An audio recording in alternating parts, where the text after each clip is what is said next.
Hello guys, आज हम आपको पढ़ाने वाले हैं प्रकाश का अपवर्तन क्या होता है।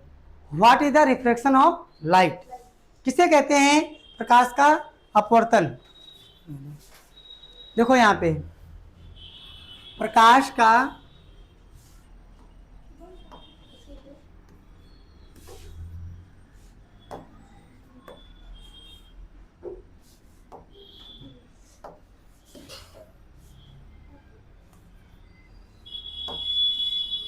प्रकाश का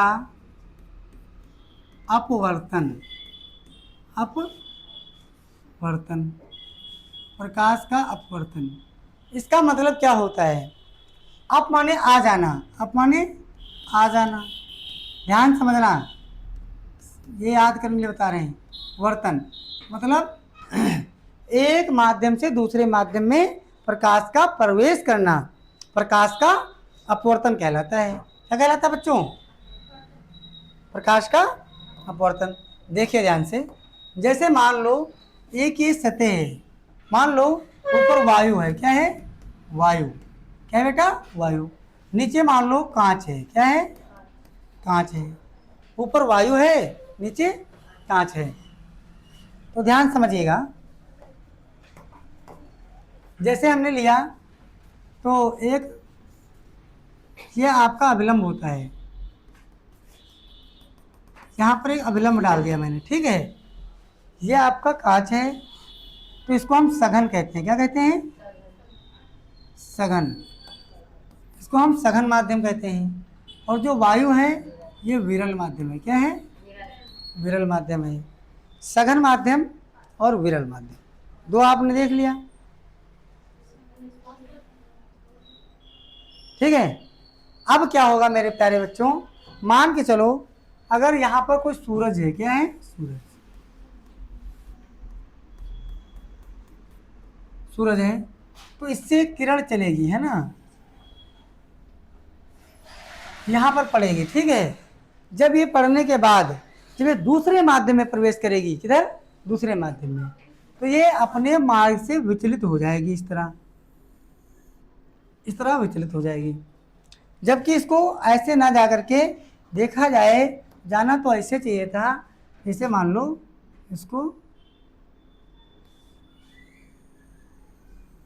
ऐसे जाना चाहिए था, है ना।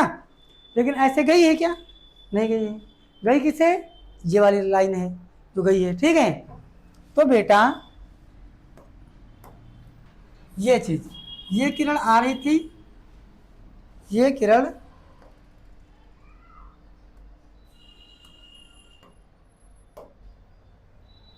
किरण आपकी आई है और ये चली गई है, क्योंकि जाना इसको इधर चाहिए था, ठीक। तो जब एक किरण क्या हुआ, एक माध्यम से दूसरे माध्यम में प्रवेश की, तो अपने मार्ग से क्या हो गई है? विचलित हो गई है। तो इसी घटना को हम लोग क्या कहते हैं? अपवर्तन। बात समझ में आ गई? तो मेरे प्यारे बच्चों, ये तो एक तल है, मान लो ऐसे पानी भरोगी तो उसके ऊपर वायु होगी, तो एक सतह तो होगी ना एक, इसीलिए तो हम इस किरण को, आने वाली किरण को क्या कहते हैं? आपतित किरण कहते हैं।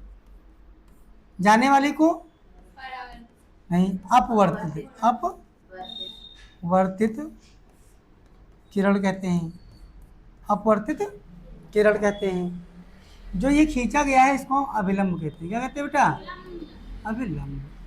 कोई डाउट है आपको यहाँ तक? ठीक है। जिस बिंदु पर ये तीनों मिल रहे हैं, इस बिंदु को हम लोग आपतन बिंदु कहते हैं। क्या कहते हैं? आपतन बिंदु। इसको हम लोग आपतन बिंदु कहते हैं। इतनी बात आप लोगों को समझ में आ गई? कोई डाउट है? इस कोण को हम लोग आई से लिखते हैं और कहते हैं अपवर्तन कोण। क्या कहते हैं? आपतन कोण। क्या कहते हैं? आपतन कोण कहते हैं। आपतन कोण। इस कोण को हम लोग आर कहते हैं। क्या कहते हैं? आर। और इसको हम कहते हैं अपवर्तन कोण। भाई परावर्तन हो रहा है तो परावर्तन कोण, अपवर्तन हो रहा है तो अपवर्तन कोण।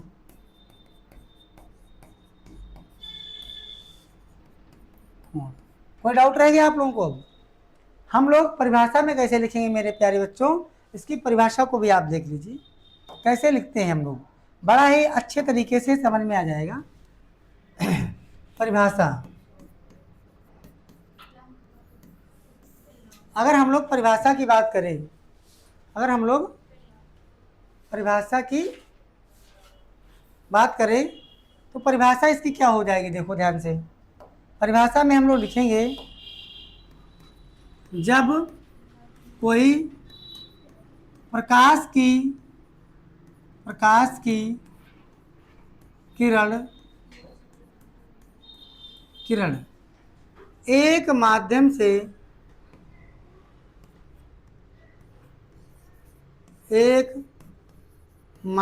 से दूसरे माध्यम में प्रवेश करती है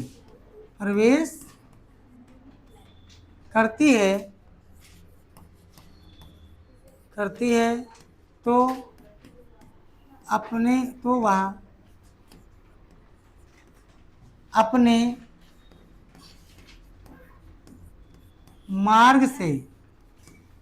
मार्ग से विचलित हो जाती है। क्या हो जाती है? विचलित हो जाती है। इसी घटना को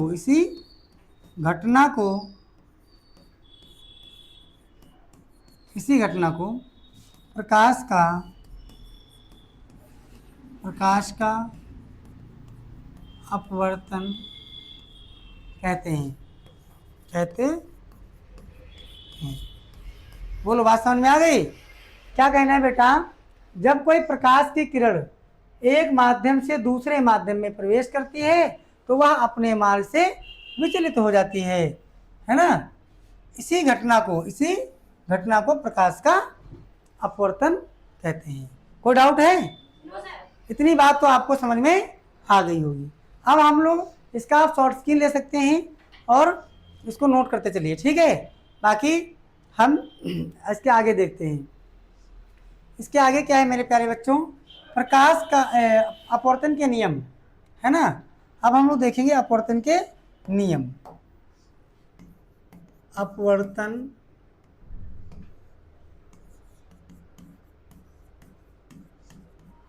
के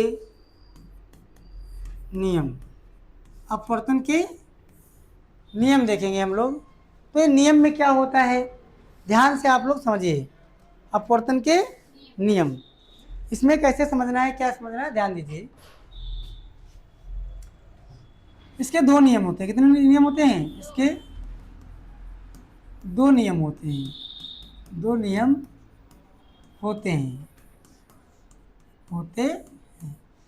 मेरे प्यारे बच्चों, जो अपवर्तन आपका है इसके सिर्फ दो नियम है। कितने नियम है? दो नियम है। वो कौन कौन से हैं, इस पर हम लोग अच्छे से चर्चा करेंगे। देखो, पहला नियम क्या है मेरे प्यारे बच्चों? पहला नियम है, ध्यान दीजिए आप लोग।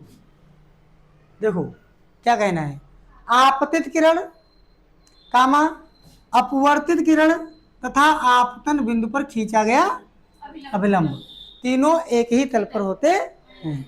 आपतित किरण, अपवर्तित किरण तथा आपतन बिंदु पर खींचा गया अभिलंब तीनों एक ही तल पर होते हैं। पहला नियम अपवर्तन का और परावर्तन का दोनों का सेम है ना बेटा? तो क्या लिखेंगे हम लोग? पहले नियम में लिखेंगे आपतित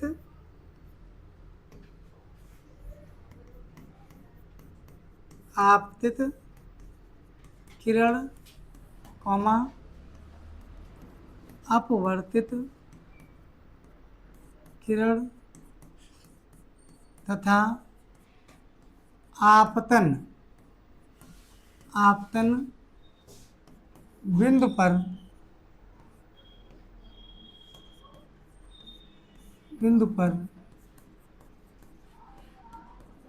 खींचा गया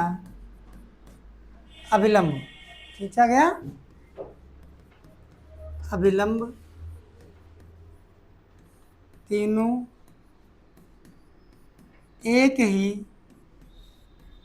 तल पर होते हैं, तल पर होते हैं, तीनों एक ही तल पर होते हैं। यानी आपतित किरण, कामा अपवर्तित किरण तथा आपतन बिंदु पर खींचा गया अभिलंब तीनों एक ही तल पर होते हैं। ये बात समझ में आ गई। इसका दूसरा नियम क्या है बेटा? इसका दूसरा नियम क्या है मेरे प्यारे बच्चों? इसका दूसरा नियम समझो आप लोग। दूसरा नियम क्या है? आपतन कोण, आपतन कोण की ज्या, कोण की ज्या,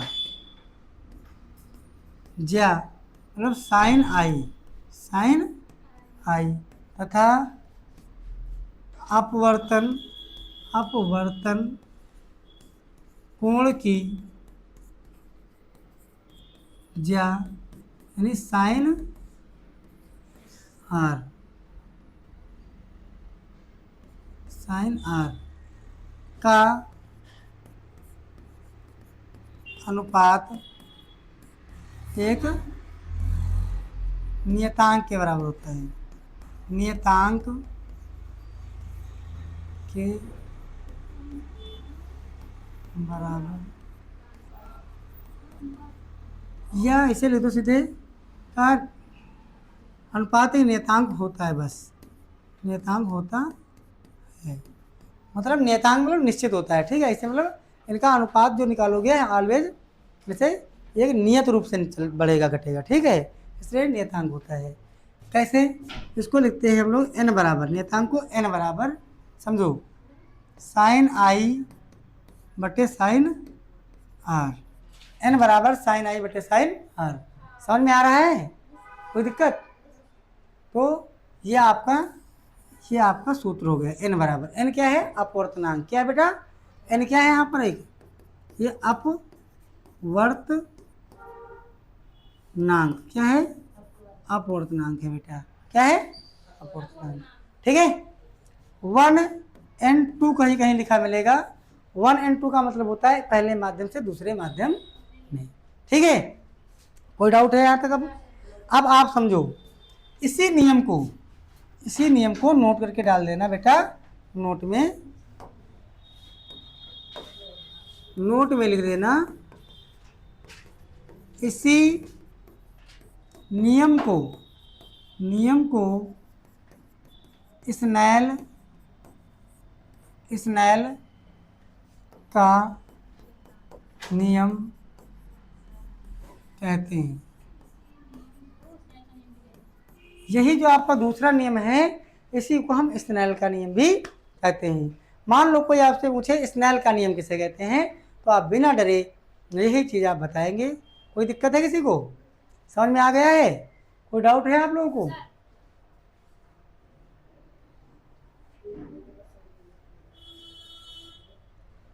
आशा करते हैं आपको बेहतर तरीके से समझ में आ गया होगा। ठीक है, तो आज के लिए इतना ही। अब इसके आगे पढ़ाया जाएगा कल। ओके बच्चों, थैंक यू।